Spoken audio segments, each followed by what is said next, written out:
Halo Sobat BLP, selamat datang pada podcast Biro Layanan Psikologi Universitas Mercubuana, Yogyakarta. Nah, tentunya teman-teman sudah tidak sabar ya untuk menunggu episode kali ini, di mana kita akan menanggapi cerita yang sudah teman-teman berikan pada platform Instagram dan juga Google Form di program Rabu Bercerita pada Biro Layanan Psikologi Universitas Mercubuana, Yogyakarta. Nah, adapun tema yang sekarang kita usung yaitu bersua dengan isi kepala. Oke, selanjutnya di sini kita akan dibersamai oleh dosen kita yaitu Bapak Ainurizan Ridho atau yang kerap disapa dengan Pak Ridho. Halo Pak Ridho. Halo.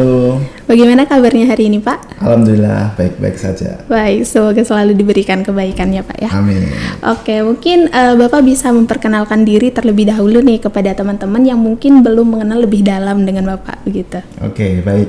Ya, kalau nama tadi sudah disebutkan ya. Panggilan saya biasanya dipanggil oleh mahasiswa atau teman-teman saya adalah Ridho gitu. Nah, kesibukan saya sekarang adalah mengajar menjadi dosen di Fakultas Psikologi Mercubuana. Kemudian saya juga praktek di beberapa biro psikologi di Yogyakarta untuk menangani klien-klien yang membutuhkan bantuan begitu. Oke, berarti sembari mengajar Bapak juga praktek gitu ya Pak? Ya, betul. Oke, baik. Oh ya Pak, ini kita hari ini ada temanya nih. Temanya itu bersua dengan isi kepala gitu. Oh, bagus. Ya, kalimatnya estetik gitu ya, Pak. Kekinian, bersua dengan isi kepala. Iya, mungkin Bapak boleh untuk memberikan makna gitu. Menurut pandangan Bapak, apa sih arti dari bersua dengan isi kepala itu? Iya. Kalau bersua itu kan artinya bertemu ya tadi ya, bertemu dengan isi kepala. Nah, memang kadang kita kurang mengenali isi kepala gitu. Kita asing dengan diri kita sendiri, kemudian merasa bahwa apa yang selalu kita pikirkan itu adalah sebuah kebenaran, misalnya seperti itu. Jadi kita mudah untuk terbawa, padahal pikiran itu ya belum tentu benar. Itu ada misalnya stereotype, ada judgement dan lain sebagainya. Gitu. Nah, seringkali kan isi kepala ini yang justru mempengaruhi kehidupan kita kan. Yeah. Misalnya overthinking, kemudian berpikir negatif. Nah, itu nanti akan mempengaruhi bagaimana kita menyikapi masalah-masalah yang ada. Nah, ini menarik sekali nih. Oke, berarti bersua dengan isi kepala itu kayak ketika kita masuk ke kamar, di sana tuh ada sesuatu yang kita berbicara dengan kepala kita gitu ya Pak ya. Betul, baik overthinkingnya, pikiran-pikiran lain begitu ya Pak. Betul, ya. Oke, sangat menarik ya teman-teman tema kita pada hari ini. Nah, dan sekarang juga kita punya 3 cerita nih Pak. Jadi cerita-cerita ini kami kumpulkan dari program Rabu Bercerita. Nah, program Rabu Bercerita itu adalah suatu kegiatan yang kita usung di mana di sana teman-teman dari seluruh followers gitulah ya di Instagram Biro mereka bisa bercerita baik lewat DM maupun Google Form gitu. Dan di sini teman-teman yang cerita juga anonim Pak. Jadi privasinya terjaga begitu. Aman ya berarti. Iya, betul, aman sekali. Oke, mungkin kita bisa langsung masuk ke cerita yang pertama Bapak. Oke, baik. Baik. Yang pertama itu ada cerita dari sahabat BLP. Aku mau cerita dong, akhir-akhir ini halusinasiku tambah parah. Aku pikir cukup halusinasi penciuman dan suara aja. Tapi makin kesini ternyata halusinasi visual juga muncul. Overwhelmed banget lihat lampu tiba-tiba kedap-kedip. Pas aku tanya ke orang sekitarku, nyatanya nggak ada. Aku khawatir hal ini makin menjadi. Takut sebenarnya karena nggak bisa bedain halu antara halu visual ataupun kenyataan. Untuk bisikan aku masih bisa bedain karena ada rasa hembusan nafas. Aku lebih suka untuk menarik diri karena capek harus konformitas dan mengabaikan hal-hal itu ketika terjun ke lingkungan sosial. Aku juga nggak suka minum obat karena ngerasa mati rasa. Berasa kayak orang bodoh, nggak bisa mengikuti perkuliahan sebagaimana mestinya. Begitu Pak cerita yang pertama. Jadi mungkin Bapak bisa langsung memberikan tanggapan gitu Pak mengenai cerita ini. Oke, baik. Ya, ini sebutannya sahabat BLP ya? Iya, betul Pak, sahabat BLP. Oke, ya. Mengenai cerita yang sudah dibagikan ya, saya sangat mengapresiasi ini sahabat BLP sudah berani ya untuk bercerita dan membagi keluh kesahnya ya, istilahnya berani untuk menjadi dirinya sendiri tanpa takut pakai topeng dan lain sebagainya begitu. Ya, betul. Nah tadi diceritakan bahwa dia mengalami halusinasi ya. Tentu Betul. ini salah satu gejala ya dalam gangguan psikologi kalau sudah sampai halusinasi. Tentu ini perlu penanganan yang khusus begitu, yang membutuhkan bantuan profesional. Nah seringkali memang kondisi seperti ini itu tidak mudah ya, apalagi tadi diceritakan perjuangannya untuk harus selalu minum obat. Nah itu kan mungkin repot atau efek sampingnya juga mereka tidak menyenangkan begitu. Tapi memang ya salah satu upaya dalam menangani dan hidup bersama kondisi seperti itu ya tentunya perlu minum obat. Nah namun memang perlu dibantu dengan semacam konseling begitu atau dengan pendampingan khusus sehingga obat itu tidak berjalan sendiri. Gitu. Iya. Jadi kalau obat berjalan sendiri pasti akan merasakan kok kayak orang bodoh, tidak bisa merasakan sesuatu. Karena setelah obat itu baiknya memang disambut dengan kegiatan-kegiatan atau intervensi-intervensi lain sehingga dia tetap bisa menjalankan apa yang diharuskan ya dari fungsi sosialnya begitu. Tentu ini memang sangat melelahkan dan perlu adanya juga dukungan ya dari orang-orang di sekitar begitu. Jadi ya perlu untuk selain mencari dukungan profesional juga mencari dukungan dari teman-teman, bisa ke saudara dan lain sebagainya. Oke, berarti minum obatnya itu kalau bisa tetap dilanjutkan begitu ya Pak? Betul. Di samping minum obat juga mungkin bisa konseling serta mencari dukungan dengan teman, dengan keluarga, dengan orang terdekat gitu ya Pak ya? Iya. Oke, jadi itu ya untuk sahabat BLP yang tadi bercerita dan juga kepada sahabat BLP yang mungkin mempunyai permasalahan yang sama begitu. Oke Pak, mungkin bisa kita lanjut ke cerita yang kedua Pak? Oke, baik. Kita next story ya teman-teman. Sekarang cerita kedua dari sahabat BLP yaitu lagi ngerasa capek banget buat ngejalani hidup. 2 hari yang lalu sempat punya pikiran untuk pengen mati, pengen kecelakaan sampai malamnya tuh bawa motor sendirian dalam keadaan yang nggak baik-baik aja. Lagi ngerasa capek banget dan juga merasa sepi, ngerasa kayak nggak punya siapa-siapa buat jadi senderan. Dan juga jam tidur terasa sangat berantakan. Jadi awalnya tidur jam 2, sekarang jam 4 masih melek. Nah, aku ngerasa kayak sendiri banget. Aku ngerasa kesepian, tapi nggak tahu kenapa setiap orang yang hadir di hidupku selalu pergi. Kayak ngerasa nggak berguna untuk siapapun. Tapi kejadian ini masih membuat aku mengulang kesalahan yang sama, yaitu berharap kepada orang lain. Jadi teman kita ini merasa sedang kesepian dan juga ingin ditemani begitu. Cuma kenapa dia merasa orang-orang yang datang itu kayak nggak stay gitu, kayak pergi aja gitu Pak. Bagaimana tanggapan Bapak? Oke ya. Yang pertama tadi saya ingin mengulas ya tentang keinginan untuk mati gitu ya, untuk bunuh diri. Iya, Memang betul. itu salah satu kondisi yang bisa muncul ketika kita mengalami kondisi stres yang sangat berat. Karena memang pikiran bunuh diri itu kan muncul karena kita terjebak ya dalam pikiran kita sendiri gitu. Sesuai tema ini ya, bersua dengan isi pikiran. Ya. Nah, seringkali memang kita itu mengalami kondisi di mana jalan keluar satu-satunya ya menurut kita itu adalah dengan bunuh diri begitu. Karena dengan itu anggapannya semuanya selesai. Nah, justru ini ada warna kognisi yang sebenarnya terlalu hitam putih begitu. Kalau misalnya semua masalah bisa diselesaikan dengan bunuh diri, nah ini kan semua orang jadi ini ya punah pada akhirnya. Gitu. Dan seringkali kita menggunakan cara-cara yang permanen seperti bunuh diri untuk masalah yang sebenarnya itu temporary begitu. Karena nggak ada masalah yang nggak bisa diselesaikan. Betul. Ya, jadi memang menurut saya nggak semua masalah itu ada problem solvingnya ya, nggak semua masalah, tapi semua masalah bisa dihadapi, gitu. Nah, jadi untuk teman-teman yang berjuang nih ya, sahabat BLP, tentu bunuh diri memang bukan sebuah solusi yang baik ya, karena itu adalah salah satu cara yang sebenarnya masih ada cara yang lain begitu daripada untuk bunuh diri gitu. Nah, selanjutnya tadi terkait dengan berharap dengan orang lain ya. Yeah. Nah, ini saya pun juga seperti itu, sering berharap dengan orang lain. Jadi tidak ada yang salah ya ketika kita berharap, ya karena memang seperti itu begitu orang. Kayak misalnya kita pengen mendapatkan sesuatu ya udah pengen ini misalnya dapat nilai bagus, udah belajar, tentu kita berharap dapat nilai bagus, itu nggak masalah. Nah, namun terkadang memang sesuatu itu tidak berjalan sesuai apa yang kita inginkan, gitu. Kita udah belajar, belum tentu dapat nilai bagus. Kita sudah baik sama orang, orangnya belum tentu, gitu. Jadi memang ya dunia berputar seperti itu.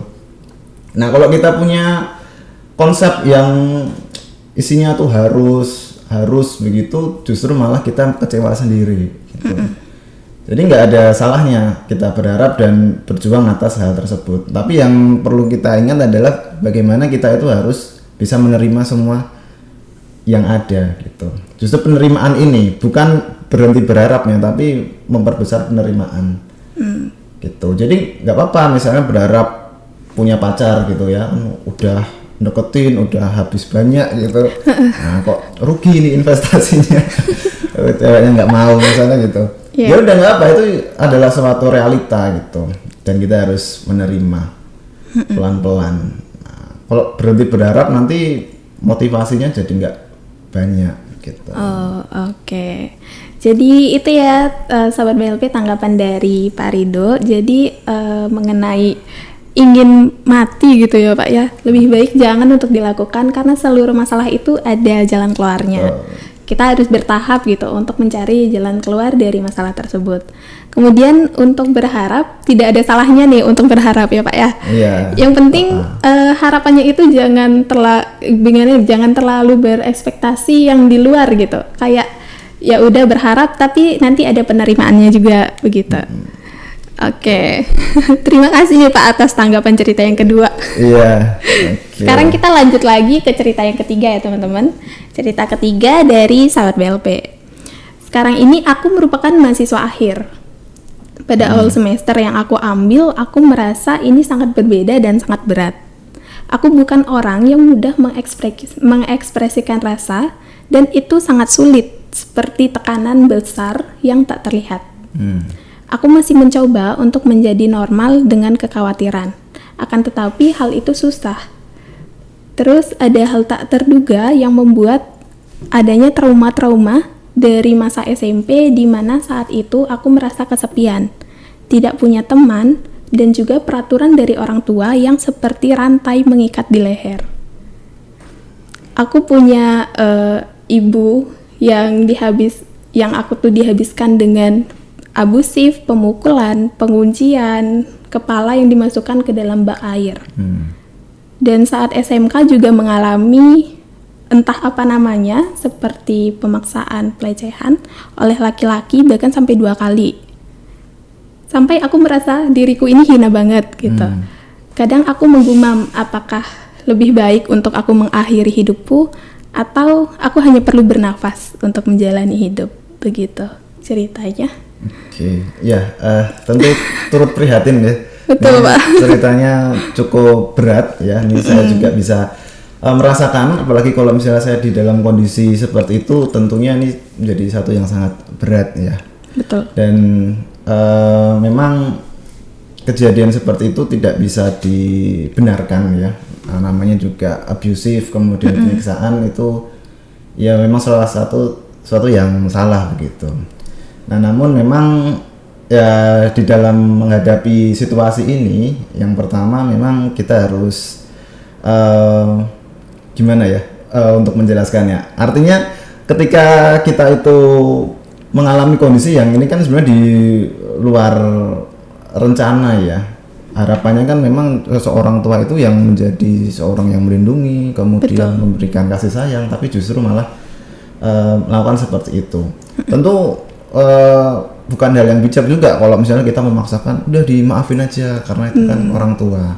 Tapi kondisinya kan berbeda ketika seperti itu. Nah, kita melihat bahwa lama-kelamaan kondisi seperti itu akhirnya membuat sahabat BLP ini menjadi merasa dirinya hina, merasa dirinya nggak berharga gitu ya, karena kok disiksa gitu sama orang yang disayangi. Nah, akhirnya kan dia self esteemnya ya, atau self esteem itu apa ya? Kepercayaan diri. Kepercayaan diri ya, Yeah. kepercayaan diri menjadi turun begitu. Nah, di sini memang kita nggak bisa menghadapi ini sendirian ya, tentunya ini sudah cukup berat kalau menurut saya. Segera untuk mencari bantuan entah itu dari profesional atau dari teman-teman terdekat. Nah, kondisi ini kan akhirnya menjadi sebuah kebimbangan ya, artinya bagaimana kita melanjutkan hidup dengan hidup yang sudah seperti ini gitu. Tadi muncul pikiran bahwa ya ingin mengakhiri juga ya. Iya, Jadi banyak ya ternyata sekarang itu yang memiliki pemikiran untuk bunuh diri. Nah, tentu memang kembali lagi ya bahwa ketika kita itu punya pemikiran bunuh diri, terkadang memang itu sangat rasional begitu ya. Kondisinya seperti ini ya mau nggak mau seperti itu. Gitu. Tapi memang pemikiran bunuh diri itu warnanya biasanya dipengaruhi oleh fungsi-fungsi kognitif yang sudah istilahnya itu terkotak-kotakkan gitu, sehingga kita nggak bisa untuk melihat sisi terang dari masalah-masalah yang dihadapi. Dan ini memang tidak bisa dipaksakan, artinya langsung coba lihat sisi positifnya gitu. Ya sebenarnya nggak ada sisi positifnya dari perilaku abusif dari orang tua begitu. Iya, betul. Ya, tapi kita untuk melihat secara lebih luas, kira-kira apalagi yang bisa menjadi alasan ya untuk kita itu bisa meneruskan hidup begitu. Bisa kita mulai mencari sebenarnya apa makna hidup yang kita jalani gitu. Kita sebagai manusia itu tujuannya diciptakan apa? Sampai nanti lama-kelamaan kita bisa melihat dengan sudut pandang yang lebih adaptif ya tentunya. Bukan dengan membenarkan, tentu nggak bisa dibenarkan dengan kondisi ini. Tetapi kita bisa memilih untuk tidak terlalu terikat ya atau terbebani dengan kondisi-kondisi seperti itu. Gitu. Kira-kira begitu. Kalau apa namanya, Etela gimana mengalami situasi seperti itu kira-kira? Sebelumnya itu ya Pak, pasti masalah tuh ada gitu, tapi ya harus diselesaikan kan. Cuma ya jangan terburu-buru juga, mungkin bertahap satu-satu gitu.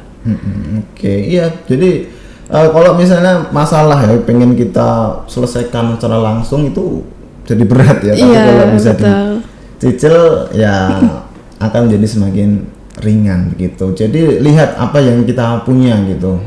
Entah itu kemampuan diri, entah itu dukungan orang lain, fasilitas. Ya kita fokus ke apa yang kita punya gitu untuk tetap bisa bertahan. Gitu, Tela. Oke, terima kasih Bapak atas tanggapannya. Oke, jadi begitu ya teman sahabat BLP. Jadi kalau misalkan kalian memiliki masalah ataupun sampai terbesit ingin mengakhiri hidup gitu, lebih baik untuk kita pelan-pelan menyelesaikan masalah tersebut, jangan terburu-buru, masih ada banyak waktu, dan cari juga dukungan kepada teman-teman, ataupun jika merasa hal itu sudah tidak bisa, mungkin bisa mencari bantuan profesional gitu ya Pak, seperti psikolog gitu. Semoga bermanfaat ya untuk sahabat BLP yang tadi bercerita, dan juga kepada sahabat BLP yang mungkin memiliki permasalahan yang sama, cuma belum cerita mungkin gitu ya Pak ya. Baik, jadi itu sudah 3 cerita nih Pak, jadi sudah habis ceritanya. Tidak terasa ya Pak. Oke, jadi keren banget nih tanggapan dari Pak Rido selaku psikolog. Dan juga mungkin sekarang Bapak bisa memberikan satu closing statement nih Pak mengenai tanggapan yang sudah Bapak berikan tadi. Oke, ya. Terkait dengan bersua dengan isi kepala ya, sesuai dengan temanya tadi, memang kita perlu tahu dulu bahwa diri kita itu kan satu-satunya yang kita punya ya. Kalau orang lain harta itu kan bisa pergi ya. Nah, salah satu yang kita punya itu adalah pikiran kita itu. Nah, seringkali kalau misalnya kita dalam kondisi yang buruk, yang down gitu, biasanya kita gunakan pikiran kita untuk mengkritik diri sendiri. Gitu. Nah, akhirnya justru itu tidak akan banyak membantu. Sehingga kita perlu menyadari bahwa pikiran dan diri kita itu adalah sahabat kita sendiri. Contohnya seperti tadi, kayak misalnya banyak masalah ya yang dihadapi, tapi ketika kita tidak punya support dalam diri, malah kita menyalahkan, kemudian merendahkan diri kita sendiri, justru itu nggak akan banyak membantu gitu. Jadi kita mulai lebih memberikan kasih sayang kepada diri kita sendiri, sehingga pikirannya itu yang tadinya jahat menjadi lebih baik lagi gitu. Kira-kira begitu. Itulah ya. Oke. Menarik ya teman-teman. Jadi mengenai tema gitu kan ya, sebagai closing statement. Jadi jangan selalu berpikir negatif terhadap diri sendiri dan perbesar penerimaan diri, karena kita dan isi kepala kita itu bersahabat, begitu ya, Pak ya. Betul. Baik, terima kasih nih Pak karena sudah membersamai kami dalam podcast ini dengan tema bersua dengan isi kepala. Oke. Dan kepada sahabat BLP yang ceritanya mungkin belum dibahas, sabar dulu karena nanti ada episode-episode lagi yang akan membahas ceritanya teman-teman. Dan juga kepada yang belum bercerita mungkin bisa mantengin nih di pada story Instagram. Jadi di sana akan selalu diupdate setiap hari Rabu begitu. Oke, mungkin kita bisa tutup nih Pak podcast kita kali ini. Jadi stay tune di podcast Biro Layanan Psikologi Universitas Mercubuana Yogyakarta bersama Maknai Kisah dan Kesah. Sampai jumpa di episode selanjutnya. Dadah.